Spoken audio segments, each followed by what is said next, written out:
हाँ जी, स्टार्ट करते हैं। क्वेश्चन नंबर 8 और 9 दोनों सिमिलर हैं, दोनों में एक ही तरह का काम है। क्वेश्चन 8 में वो कह रहा है find area bounded by the curve and the x axis.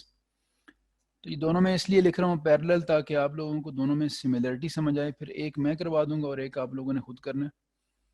y is equal to x cube minus 4x, एक ये। और क्वेश्चन 9 अगर हम देखें तो वो उसने पहले लिखा हुआ है फैक्टराइज्ड फॉर्म में, यहाँ लिखा हुआ है y is equal to x into x minus 1 और x प्लस 1। इसको भी अगर मल्टीप्लाई करें तो ये एक्स क्यूब माइनस एक्स बनता है। इसका मतलब यहाँ एक्स क्यूब माइनस एक्स है और यहाँ एक्स क्यूब माइनस 4x। अगर इसको फैक्टराइज फॉर्म में लिखें तो ये बनता है बेटा एक्स इंटू एक्स माइनस 2 और एक्स प्लस 2। तो ये दोनों क्वेश्चन एक ही तरह के हैं, तो इसलिए सिर्फ एक करना दोनों में से सफिशेंट है। कोई एक कर लेते हैं, ठीक है। एक्सरसाइज आपकी ये बनती है 3.7, ठीक है। तो मैं एक अटेम्प्ट कर रहा हूँ दोनों में से, और चूंकि इसमें थोड़ा सा ज़्यादा आपको सोच के काम करना पड़ता है, तो ये बेटा मैं आपका छोड़ दूँ होमवर्क, और ये हम अभी करते हैं ये वाला क्वेश्चन, ठीक है। तो क्वेश्चन 9 जो है वो इसका सोल्यूशन मैं स्टार्ट करता हूँ। Area between the x axis and the curve find करना, और कर्व आपके पास कौन सी है, x into x minus 1 x plus 1 and the x axis. और इसको मैंने कहा आप यूँ भी लिख सकते हैं। तो एक जो पहला प्रॉब्लम हमें फेस करना पड़ रहा है ना, जो अक्सर हमारे साथ होता है कि अगर हमें लिमिट्स ना गिवन हो तो फिर हम क्या करते हैं। अब ये नहीं पता लग रहा कि एक्स एक्सिस के दरमियान, एक्स एक्सिस और इस कर्व के दरमियान एरिया जो निकालना है वो कहाँ से कहाँ तक निकालना है। तो मैंने आपको बताया आज के लिमिट्स निकालने के लिए क्या क्या करना होता है आप लोगों ने। फॉर लिमिट्स, लिमिट जब भी निकालनी हो आप y को 0 पुट करते हैं। y 0 क्यों पुट करते हैं, ताकि पता लगे कि कहाँ पे ग्राफ x एक्सिस को क्रॉस कर रहा है। तो ये y इसके इक्वल है, तीनों का 0 हो रहा है product, so at least one of them must B 0, either x और x माइनस 1 और x प्लस 1। यहाँ से x आ गया 0, यहाँ से x आ गया प्लस 1, यहाँ से x आ गया माइनस 1, ठीक है जी। इसका मतलब तीन जगह पे ग्राफ x एक्सिस को क्रॉस कर रहा है। अब हमें ये समझ नहीं आ रही कि कहाँ ग्राफ x एक्सिस से ऊपर है और कहाँ ग्राफ x एक्सिस से नीचे है, ठीक है। उसके लिए फिर हम क्या करते हैं, यहाँ डायग्राम बना के आइडिया ले लेते हैं कि किस तरह होगा ये, ठीक है। ये लेट से हमारे पास x एक्सिस की लाइन होगी, ये हम कहते हैं y एक्सिस की लाइन है, ठीक है। यहाँ पे x एक्सिस और ये आ गया y एक्सिस। डायग्राम पेपर में बनाना मस्ट नहीं होती, बना देंगे तो अच्छी बात है, ना बनाएं तो इशू कोई नहीं है, लेकिन सही तरह आती हो तो फिर बना दिया करें। तो -1, 0 और 1 ये तीन ऐसे पॉइंट्स हैं जहाँ ये ग्राफ एक्स एक्सिस को क्रॉस करता है। अब हम करेंगे क्या, हम ये देखना चाहते हैं कि कहाँ ग्राफ एक्स एक्सिस से ऊपर और कहाँ ग्राफ एक्स एक्सिस से नीचे है। इसका तरीका ये होता है बेटा कि इससे पहले जितने क्वेश्चन थे वो तो हमें बड़े क्लियर थे, यहाँ थोड़ा सा हमें सोचना पड़ रहा है। तो एक छोटा सा टेबल कंस्ट्रक्ट कर लिया करें, ठीक है।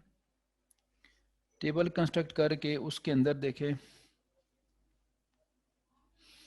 x भी रख दें और y भी। y किसके इक्वल रखा हुआ हमने, एक्स क्यूब माइनस एक्स के। और वैल्यूज देखें, एक -1 और फिर 0 और फिर +1, तीन तो ये वैल्यूज होगी, -1 0 +1। इन पे तो मुझे पता है y क्या होना है, 0, क्योंकि y 0 रख के तो ये वैल्यूज आई हैं तीनों ना। असल डिसीजन दरमियान में होना है, इसके दरमियान से एक नंबर चूज करते हैं और इसके दरमियान से। तो ये -1/2 यहाँ से सिलेक्ट कर लेते हैं और +1/2 यहाँ से सिलेक्ट कर लेते हैं, इसको 0.5 कहते हैं आप। तो यहाँ से -1/2 और यहाँ से +1/2 चूज कर रहा हूँ मैं। जब -1/2 पुट करेंगे यहाँ पे एक्स क्यूब माइनस एक्स में, ये जो लिखा है ना एक्स क्यूब माइनस एक्स, तो ये आएगा 3/8, पॉजिटिव आंसर आएगा। जब 1/2 पुट करेंगे तो -3/8 आएगा। इसका मतलब क्या हुआ, इसका मतलब ये हुआ कि जो पहले वाला फेज है, फर्स्ट फेज में ग्राफ पॉजिटिव है और सेकंड फेज में ग्राफ नेगेटिव है। तो ये अंदाज़ा हो गया हमें कि ग्राफ जो है यहाँ पे क्रॉस कर एक्स एक्सिस को, यहाँ से लेकर यहाँ तक ग्राफ पॉजिटिव है यानी ऊपर है, और यहाँ से लेकर यहाँ तक ग्राफ नेगेटिव है, और -1 0 और 1 पे ये एक्स एक्सिस को क्रॉस कर रहा है। तो टेबल बनाने का पर्पस सिर्फ ये था कि ये अंदाज़ा हो सके, ये जो मिडल वैल्यूज थी ना, इन्होंने डिसीजन किया है कि -1 और 0 के दरमियान और 0 और 1 के दरमियान फंक्शन का बिहेवियर कैसा है। तो -1 और 0 के दरमियान फंक्शन पॉजिटिव और 0 और 1 के दरमियान फंक्शन क्या था, नेगेटिव। तो हमने आज पढ़ा था जितना एरिया एक्स एक्सिस से ऊपर होता है उसको हम उसी तरह रखते हैं, और जितना एरिया एक्स एक्सिस से नीचे होता है बेटा उसको हम नेगेटिव से मल्टीप्लाई करके पॉजिटिव करते हैं। तो अब क्या होगा देखें, सो रिक्वायर्ड एरिया जो होगा, रिक्वायर्ड एरिया ये दो हिस्सों में डिवाइड हो जाएगा। दो हिस्सों में किस तरह होगा, पहला होगा -1 से लेकर 0 तक वाई डी एक्स, दूसरा होगा 0 से लेकर 1 तक वाई डी एक्स। जो नीचे वाला पोर्शन है 0 से लेकर 1 तक, इसको एक्स्ट्रा नेगेटिव से मल्टीप्लाई करेंगे ताकि ये पॉजिटिव हो जाए, बस बाकी सारा काम पुराना ही है। अब साथ साथ ये भी देख लें, अगर ये वाला क्वेश्चन आप कर रहे होते हैं ना, ये वाला, तो इसमें -1 और 1 से रूट निकले थे, इसमें -2 और 2 पे आएंगे, तो यहाँ -2 होगा, यहाँ 0 और यहाँ +2, तो -2 और 0 के दरमियान आपने यहाँ -1 पुट करना होगा, और 0 और 2 के दरमियान आप +1 पुट कर लीजिएगा। ठीक है, तो वो इसी तरह का हो जाएगा बिल्कुल। -1 से 0 और y क्या था जी, y की सिंप्लीफाइड फॉर्म थी x³ - x, और फैक्टराइज फॉर्म में लिखा हुआ था, लेकिन इंटीग्रेशन के लिए हमें ये जो मल्टीप्लिकेशन वाली फॉर्म है ज़्यादा सूटेबल रहती है। आगे सारा काम पुराना है। x³ का इंटीग्रल क्या होता है, x4/4, x का क्या होगा, x²/2, और x³ का x4/4, x का आ जाएगा x²/2। अब अपर लिमिट लोअर लिमिट करते जाएं साथ साथ। अपर लिमिट कितनी है, 0। अपर लिमिट पुट करें 0 का, 0 x का पुट करेंगे 0/4 0 ही होता है, माइनस लोअर लिमिट भी क्या हो जाएगा, 0। दोनों की जगह इन दोनों पे पहले अपर लिमिट पुट की, अब इन दोनों की जगह लोअर लिमिट पुट करते हैं। -1 जब यहाँ पुट करेंगे -1 × +1 हो जाएगा, और -1 का स्क्वायर भी +1 हो जाएगा। 1 पुट करें तो 1/4, 1 का स्क्वायर 1 ही होता है, और 1/2, और लोअर लिमिट पे 0/4 और 0/2। ठीक है जी, तो ये अल्टीमेटली बनेगा 1/2 -1, ये 1/4 -1/2 करें तो ये हमारे पास -1/4 आता है, और बाहर माइनस से मल्टीप्लाई आके +1/4 बन जाएगा, और ये भी हमारे पास आता है -1/4, जो कि इससे जो मल्टीप्लाई होगा तो वो +1/4 बन जाएगा। तो 1/4 1/4 मिलाएं तो 1/2 बनता है। 1/2 यानी 0.5 स्क्वायर यूनिट्स का एरिया आ गया हमारे पास। ठीक है बेटा, ये हो गया क्वेश्चन हमारा यहाँ पे कंप्लीट। 8 अगर हो गया तो 9 आप खुद कर सकते हैं। अब क्वेश्चन 10 पे आते हैं जरा। क्वेश्चन 10 इस एक्सरसाइज का एक इम्पॉर्टेंट क्वेश्चन है, और 10 की जो वर्डिंग है, अगर आप खुद बुक आपके सामने अगर हो तो देखें थोड़ा सा उसमें डिफरेंस है। क्वेश्चन 10 में वो कह रहा है फाइंड एरिया, और उसने जो वर्ड यूज किया वो पहले यूज नहीं किया था, find the area above the x axis लिखा हुआ है, बाउंडेड बाय द कर्व।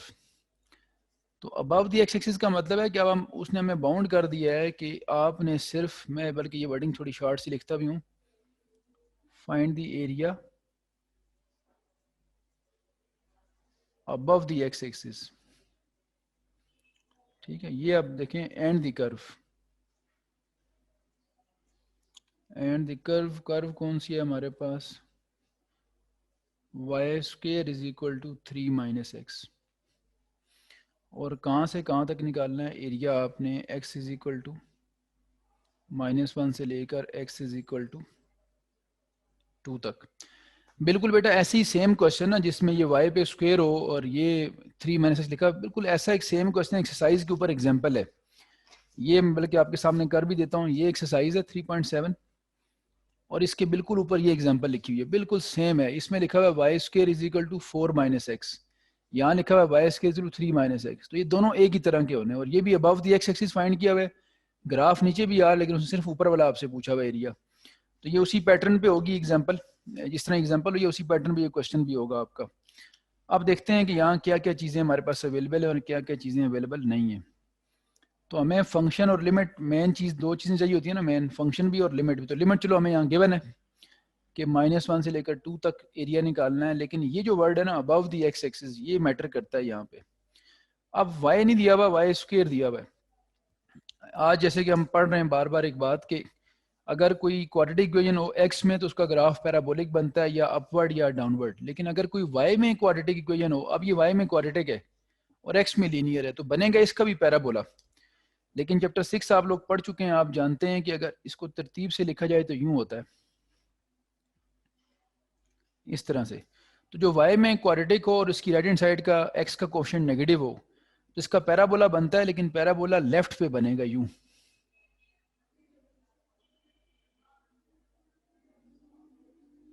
ठीक है, इस तरह का पैराबोला बनेगा लेफ्ट साइड पे। अगर ये x का कोएफिशिएंट पॉजिटिव होता फिर ये राइट पे बनता, अगर x पे स्क्वायर होता और y लीनियर होता तो फिर ये हमारे पास अपवर्ड या डाउनवर्ड वाला पैराबोला बनता। ठीक है, ये हो गया। इसमें यहाँ ड्रॉ करते हैं दरमियान में x एक्सिस की लाइन। तो लेट्स से ये दरमियान में आ जाती है हमारे पास x एक्सिस की लाइन। ठीक है, अब एरिया कहाँ से करने है, -1 से लेकर 2 तक। तो अब अगर हम इसको ऑब्जर्व करना शुरू करें तो यहाँ इस तरह से पॉइंट्स बना लेते हैं। ये 2 है, ये 1 है, ये 0 है और ये -1 है। ठीक है, और y एक्सिस की लाइन भी बीच में ड्रॉ कर लेते हैं। y एक्सिस डेफिनेटली जहाँ ओरिजिन होगा वहाँ बनेगी, ये y एक्सिस की लाइन है। तो आपसे कहा गया कि आपने -1 से 2 तक सिर्फ एरिया निकालना है, तो -1 से 2 तक इसको बाउंड कर देते हैं, बाकी आगे नहीं जाते हम। -1 से लेकर 2 तक। अब अगर आप सोच रहे होंगे कि मैंने ये 2 पीछे क्यों बनाया, यहाँ भी तो 2 हो सकता था जहाँ ये कर्व टर्न कर रही है। तो जहाँ कर्व का टर्निंग पॉइंट होता है, अगर आप देखें वहाँ पे ग्राफ क्रॉस करता है x एक्सिस को। अगर आप ये पॉइंट निकालना चाहें तो आप इसमें y को 0 पुट करें, x3 आएगा। इसका मतलब जहाँ ये ग्राफ x एक्सिस को क्रॉस करता है ना, यहाँ पे 3 है x, तो हमें तो 2 तक एरिया निकालना है, तो उससे थोड़ा पीछे रहेंगे हम। और ये भी हमें अब ग्राफ का एरिया x एक्सिस से नीचे भी बन सकता था, ये भी बन रहा है, लेकिन हमें बाउंड किया गया कि हमने सिर्फ x एक्सिस से जो ऊपर वाला एरिया है अबव द x एक्सिस, ये लिखा हुआ है, सिर्फ वो फाइंड करना है। तो अबव द x एक्सिस आप जानते हैं y पॉजिटिव होता है, तो हमें इंटीग्रेशन के लिए y चाहिए ना, तो पहले यहाँ से जब y निकालेंगे देखें क्या होगा। टेकिंग स्क्वायर रूट जब हम लेते हैं नॉर्मली तो प्लस माइनस लिखते होते हैं, लेकिन चूंकि अब हमें पता है कि सिर्फ अबव x एक्सिस निकालना है, तो x एक्सिस से ऊपर y हमेशा क्या होता है, पॉजिटिव, तो सिर्फ y यही रहेगा और प्लस माइनस नहीं लिखेंगे। और ये खुद पता है हमें कि उसने खुद कहा भी हुआ है कि अबव द x एक्सिस रहना है। तो जो रिक्वायर्ड एरिया होगा वो अगर एक ग्राफ x एक्सिस से ऊपर हो, तो आज हमने ये पढ़ा है कि फिर हमें कोई एक्स्ट्रा काम नहीं करना पड़ता, बस लिमिट लगानी होती है -1 से 2 और उस फंक्शन को इंटीग्रेट कर देना होता है। तो सिंपली आप -1 से 2 इसको इंटीग्रेट कर दें, -1 से 2, और फंक्शन क्या था, ये फंक्शन लिखा हुआ है y -x + 3 raise to power 1/2। Power में x प्लस क्यों कर देते हैं, ताकि हमें इंटीग्रेट करने में आसानी हो। फंक्शन है, पावर है, साथ इसका डेरिवेटिव चाहिए।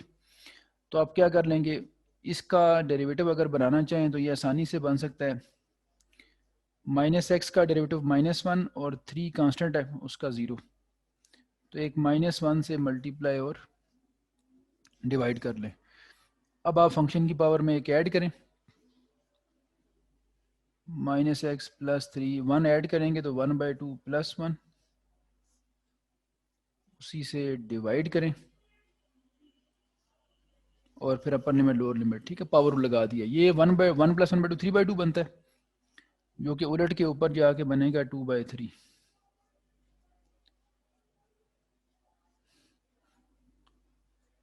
तो अपर लिमिट 2 है, लोअर लिमिट क्या है, -1। अब दोनों लिमिट्स पुट करें इसमें, तो -2/3 बाहर ही रखें, कांस्टेंट है। अपर लिमिट 2 पुट करें तो -2 + 3 पावर 3/2, और लोअर लिमिट पुट करें -1 तो माइनस माइनस प्लस हो जाएगा।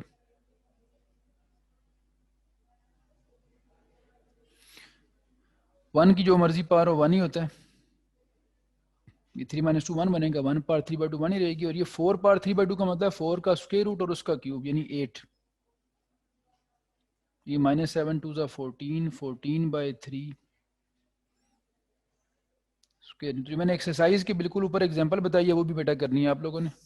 ये आ जाएगा हमारा रिक्वायर्ड एरिया। ठीक है जी, ये हमारा इंपॉर्टेंट क्वेश्चन था, ये कवर हो गया इसमें। अब हम आते हैं इसके बाद जो अगले क्वेश्चंस करने हैं। तो इसके बाद जो रिड्यूस सिलेबस में लिखे हुए क्वेश्चन है बेटा आप लोगों के, वो बस दो रह गए हैं। ठीक है, एक 12 है और एक उसके बाद 13 है। तो एक 12 में करवा देता हूँ, उसके बाद फिर 13 करेंगे हम। क्वेश्चन 12 सिंपल सा है, उसने लिखा find area between the x axis and the curve. Curve जो गिवन है हमें यहाँ पे वो है साइन एक्स की, साइन 2x की कर्व है, और एरिया निकालने का कहा गया 0 to π/3 from x0 to x is equal to π/3। पहला क्वाड्रेंट है और पहले क्वाड्रेंट में हम जानते हैं कि साइन जो है वो पॉजिटिव होता है, क्योंकि 0 पुट करें तब भी 0 बनेगा, और π/3 पुट करेंगे तो ये पहले क्वाड्रेंट का जो एंगल π/3 यहाँ पुट करके बन जाएगा 120, और 120 सेकंड में भी चला जाएगा, लेकिन फिर भी साइन क्या रहेगा, पॉजिटिव। तो फर्स्ट सेकंड क्वाड्रेंट में साइन पॉजिटिव होता है, इसलिए हमें इशू कोई नहीं है। तो बस सिंपली हम लिख देंगे रिक्वायर्ड एरिया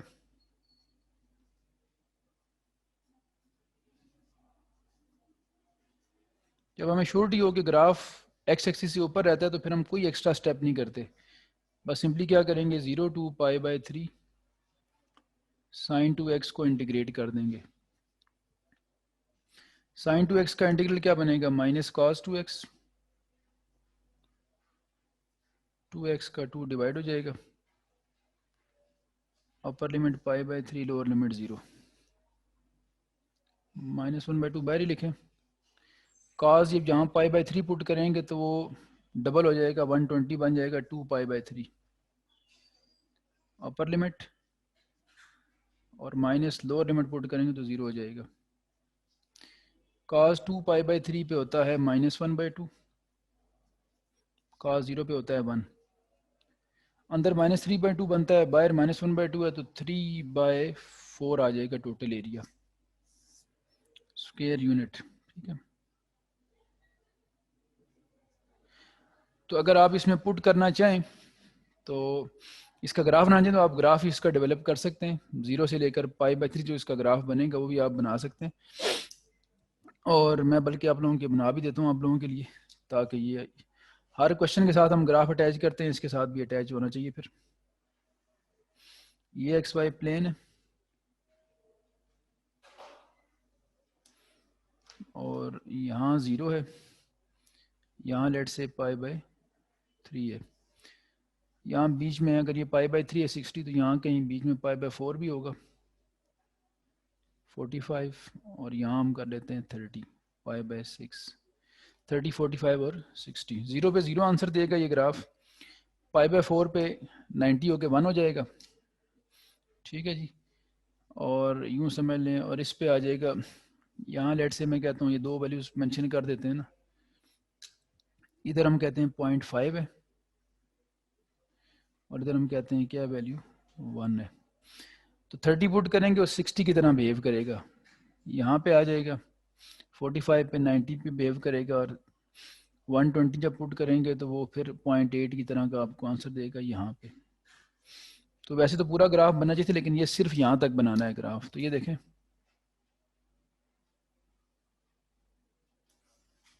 और इस तरह का ग्राफ बनना है। वैसे साइन 90 पे 1 होता है, लेकिन यहाँ 45 पे होगा, क्योंकि 45 पुट करके डबल है ना ये 2x, तो 90 बना देगा उसको। तो आपने सिर्फ यहाँ तक एरिया निकालना था इसका, ये जो है 0 से लेकर π/3 तक। ठीक है, ये वाला एरिया ये मैं शेड कर रहा हूँ, बाकी आगे अगर देखें तो ये जब ये क्रॉस करेगा एक्स एक्सिस को तो वहाँ π/2 होगा। π/2 क्यों होगा, क्योंकि π/2 पुट करने से 180 बनेगा, और 180 पे साइन क्या होता है 0। ये ग्राफ मैंने साथ बीच में एडजस्ट कर दिया बेटा। ये आखिरी क्वेश्चन है 3.7 का, और ये इम्पोर्टेंट भी है, मैंने बताया बोर्ड के हवाले से, और कंपैरेटिवली बाकी क्वेश्चन से इस क्वेश्चन की इंटीग्रेशन भी थोड़ी सी मुश्किल होगी आप लोगों के लिए। बाकी सारे आपने देखा बड़े आसान थे। पहला काम सबसे ये करना होता है, क्वेश्चन की वर्डिंग ये थी कि find area between the x axis and the curve, curve ये दी हुई है, और साथ लिखा हुआ था कि ए क्या होगा, ग्रेटर देन 0। इस ए का कहीं ना कहीं यूज हमें नजर आएगा आगे जाके। पहला जो मसला हमें यहाँ नजर आ रहा है, जो अक्सर होता है कि हमें लिमिट्स नहीं दी होती, यहाँ लिमिट कोई नहीं दी कि कहाँ से कहाँ तक एरिया निकालना है। तो आप जानते हैं कि कोई भी ग्राफ जब एक्स एक्सिस को क्रॉस कर रहा होता है तो वहाँ वाई ज़ीरो होता है, और आमतौर पे जो एक्स की दो लिमिट्स हैं वो इसी तरह अगर ना दी हो तो हमें फाइंड करनी पड़ती हैं। तो फॉर लिमिट्स वो usually put y is equal to zero, y को ज़ीरो पुट करते हैं।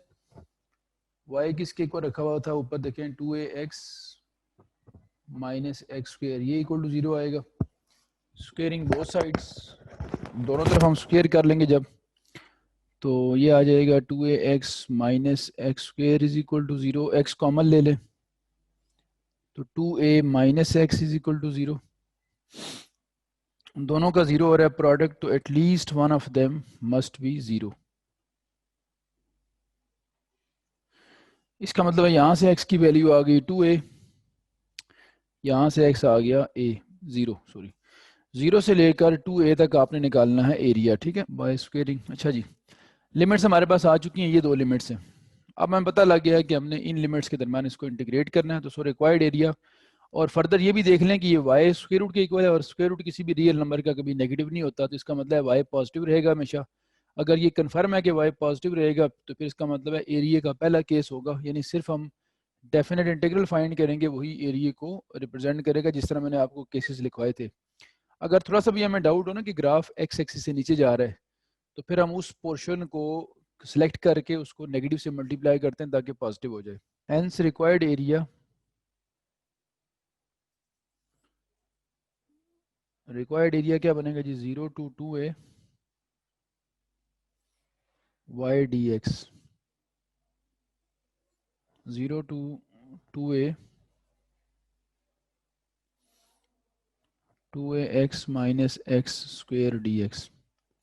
अब बेटा इसकी इंटीग्रेशन मैंने कहा था ना कि बाकी सारे क्वेश्चंस के कंपैरिजन में देखें तो इसकी इंटीग्रेशन थोड़ी सी मुश्किल है, कंपैरेटिवली बात कर रहे हैं हम, ठीक है। कंपैरेटिवली मतलब ये कि जो बाकी थे उनमें थोड़ी सी आपको इंटीग्रेशन कहीं भी कोई मुश्किल पेश नहीं आई, यहाँ थोड़ी सी मुश्किल लगेगी आपको।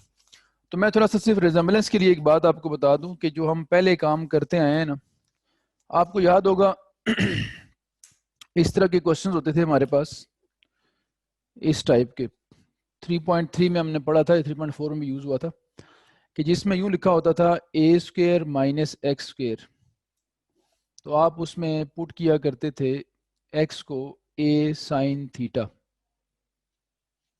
अब इसकी काफ़ी हद तक रिजेंबलेंस इससे बनती है, वहाँ भी एक्स स्क्वेयर माइनस में है, यहाँ भी एक्स स्क्वेयर माइनस में है। फ़र्क सिर्फ इतना है कि ये जो जगह लिखी हुई है ना, ये जगह यहाँ पे कांस्टेंट होना चाहिए था ए स्क्वेयर, और तब हम इस x को a साइन थीटा पुट कर सकते हैं। तो अब ये इशू आ रहा है कि जो वेरिएबल बीच में x आ रहा है ना, ये हमारे लिए प्रॉब्लम क्रिएट कर रहा है।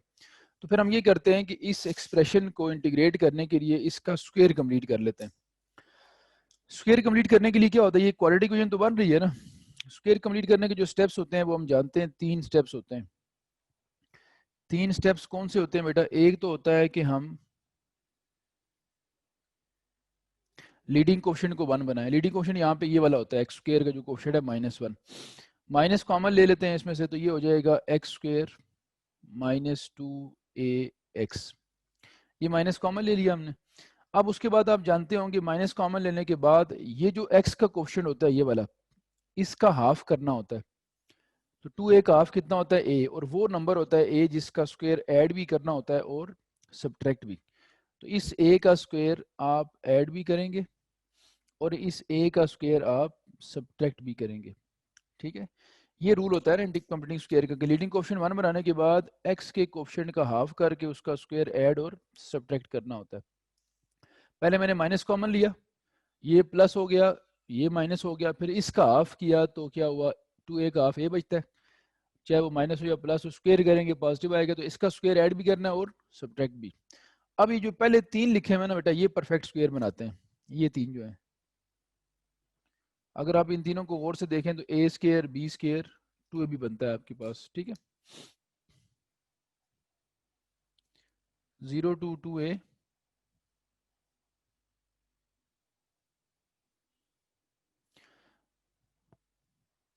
तो ये बनेगा x माइनस a का whole square minus a square, ये a स्क्वायर ये वाला जो था ये मैंने यहाँ लिख दिया। अब आगे अब इस माइनस को जो बाहर लिखा अंदर ऑपरेट कर लेते हैं। इस माइनस को अंदर जब आप ऑपरेट करेंगे तो ये इसको कर देगा नेगेटिव और उसको कर देगा पॉजिटिव, तो माइनस इसको नेगेटिव कर देगा और इसको पॉजिटिव, जिसको पॉजिटिव करेगा वो पहले लिख लेंगे हम। तो ये यूँ हो जाएगा ए स्क्वेयर माइनस एक्स माइनस ए होल स्क्वेयर डी एक्स। अब आप देखें अगर, तो जो मैं आपसे बात कह रहा था ना, ये जो टाइप होती है, यहाँ ज़रा इसको अलग से करके लिखते हैं। ये जो टाइप होती है हमारे पास ए स्क्वेयर माइनस एक्स स्क्वेयर, और इसमें आप पुट करते होते हैं ए एक्स को ए साइन थीटा। तो इससे रिजम्बलेंस की बन गई है। कैसे बन गई है? ये अब सारा एक्स का रोल प्ले कर रहा है, क्योंकि आप जानते हैं कि एक्स में कोई नंबर ऐड हो या सब्ट्रैक्ट हो, उससे कोई फर्क नहीं पड़ता डिफरेंशिएशन में। एक्स का भी डेरिवेटिव 1 होता है और एक्स माइनस ए का भी 1 होता है। तो इसके अकॉर्डिंग अगर हम चले, तो जिस तरह हम एक्स को पुट करते हैं, उसमें इसमें हम पुट करेंगे एक्स माइनस ए को। Put x minus A is equal to A sine theta. फिर हम दोनों तरफ डिफरेंशियल लेंगे इसका। टेकिंग, जब हम सब्स्टिट्यूट करते हैं, तीन चीज़ें चेंज करनी पड़ती हैं डेफिनेट इंटीग्रल में। एक वेरिएबल चेंज करना पड़ता है, एक डिफरेंशियल, एक साथ लिमिट। और इनडेफिनेट में सिर्फ दो चीज़ें चेंज करनी पड़ती है हमें। एक्स का डी एक्स होगा, ए का ज़ीरो हो जाएगा, और साइन थीटा का कॉस थीटा, और थीटा का डी थीटा। दो चीज़ें ये होगी, वेरिएबल एक्स से वाई में चला गया, डिफरेंशियल डी एक्स से डी थीटा में चला गया। अब पीछे रह गई लिमिट। तो लिमिट के लिए एक बॉक्स सा बना लेते थे हम, आप अक्सर आपने देखा है हम इसी तरह करते होते हैं। यहाँ साइड पे ना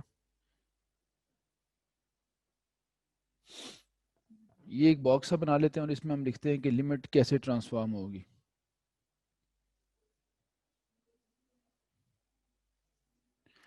लिमिट पहले किस वेरिएबल में थी? भी पहले थी एक्स में, 0 to 2a थी एक्स की लिमिट। डी एक्स का मतलब था कि एक्स की रिस्पेक्ट से कर रहे हैं ना। बाद में हमें लिमिट चाहिए थीटा में। तो एक्स से हम थीटा में जब आएंगे, देखें किस तरह से करना है। ये थोड़ा सा आपने ध्यान से बात सुननी है, तब आपको बात समझ आएगी।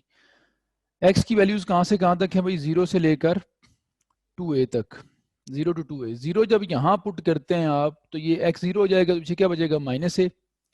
Minus A is equal to A sine theta. ये भी मैं रफ में करके बताता हूँ, ये देखें। जब आप एक्स को 0 पुट कर रहे हैं, तो क्या आता है जी? Minus A is equal to A sine theta. ये बचता है आपके पास। ए से कैंसिल हो गया, तो -1 is equal to sine theta बच जाएगा। और थीटा निकालने के लिए साइन इनवर्स करेंगे हम, साइन इनवर्स ऑफ -1। तो जिस तरह साइन 90 पे 1 होता है इस तरह साइन -90 पे -1 होता है। इसका मतलब जब ये 0 करेंगे, ए से कटेगा, साइन थीटा -1 होगा, तो थीटा आ जाएगा -π/2। और जब आप 2a पुट करेंगे, 2a यहाँ 2a माइनस से ए होगा, ए से कट जाएगा, साइन थीटा 1 आ जाएगा। और जब साइन थीटा 1 आएगा, तो साइन 90 पे क्या होता है? 1, तो ये π/2 आ जाएगा आपके पास। तो जो 0 से a 2a लिमिट एक्स की थी, वो थीटा की -π/2 से +π/2 हो गई है। ठीक है जी। सारी चीज़ें जो है अब हम चेंज करते हैं, तो क्वेश्चन हमारा देखें क्या बन जाएगा। बस ये समझना, स्टार्ट इसका थोड़ा सा आप लोगों के लिए होता है कंफ्यूज करने वाला, बाकी कोई इशू नहीं होता। लिमिट हमारी क्या बन गई है? -π/2 से +π/2। और स्क्वायर रूट के अंदर लिखा हुआ था ए स्क्वायर माइनस एक्स माइनस ए था, उसको हमने ए साइन थीटा रख लिया था। और डी थीटा क्या बना था हमारे पास? डी एक्स, सॉरी, ए कॉस थीटा डी थीटा। ये हमारा टोटल क्वेश्चन बन गया। तो अब सब्स्टिट्यूशन के बाद ये आसान हो जाएगा हमारे लिए। देखें कैसे। ए स्क्वायर ये बनेगा ए स्क्वायर साइन स्क्वायर थीटा, ए स्क्वायर कॉमन ले लेते हैं,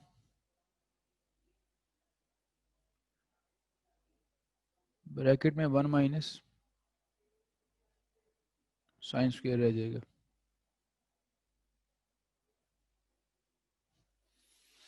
ए स्क्वायर का स्क्वायर रूट ए बाहर आ जाएगा, स्क्वायर रूट काट के, और ये भी एक ए है।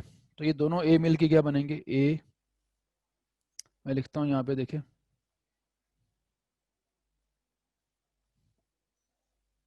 ये स्क्वायर रूट से कट के बाहर आया, और अंदर बच गया 1 minus sine square. 1 minus sine square क्या होता है? Cos square.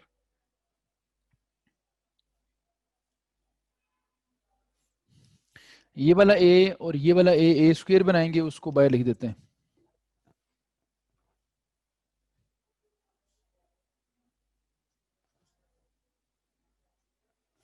और अंदर ये कास का स्क्वायर स्क्वायर रूट से कटेगा तो ये कास थीटा रह जाएगा। आगे भी ये कास थीटा लिखा हुआ था,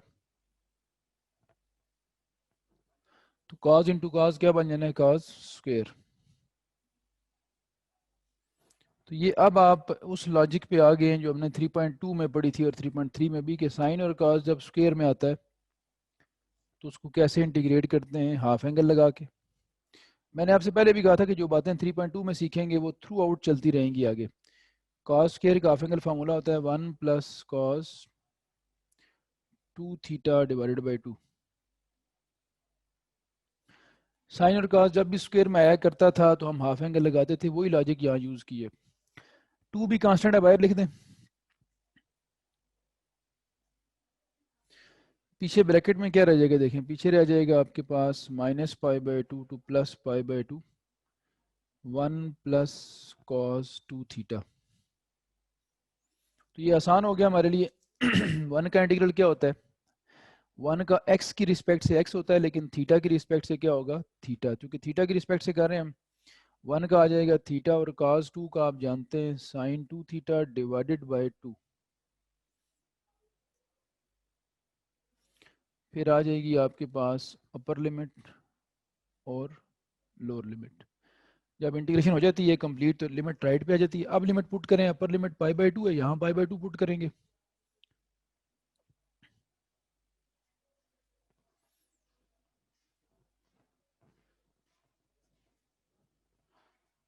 यहाँ जब मैं पाई बाई 2 पुट करूंगा 2 2 से कट जाएगा तो पाई रह जाएगा। ये हो गई अपर लिमिट। फिर माइनस लोअर लिमिट पुट करेंगे, माइनस पाई बाई 2। अगेन यहाँ 2 2 से कटेगा तो साइन ऑफ माइनस पाई रह जाएगा। साइन जो है ये पाई के सारे इंटीजर मल्टीपल जो होते हैं उन पे जीरो होता है, प्लस माइनस 1 पाई दोनों पे साइन जीरो हो जाएगा। तो ये बनेगा पाई बाई 2, साइन जीरो होगा जब तो 0 बाई 2 जीरो हो जाएगा। यहाँ भी यही होना है भाई, माइनस पाई बाई 2, यहाँ भी क्या हो जाएगा, साइन जीरो पे जीरो। माइनस जीरो लिखें या प्लस, एक ही बात है। अब ये प्लस हो जाएगा, minus minus plus, pi by two bracket के अंदर रह जाएगा pi, pi by two plus pi by two, half half मिलके फुल हो जाएगा ये पाई, और पाई जब बाहर मल्टीप्लाई होगा तो ये बनेगा पाई ए स्क्वेयर बाय 2। ये आ जाएगा हमारा रिक्वायर्ड एरिया, जिसको हमने इंटीग्रल कहा हुआ था ना, रिक्वायर्ड एरिया।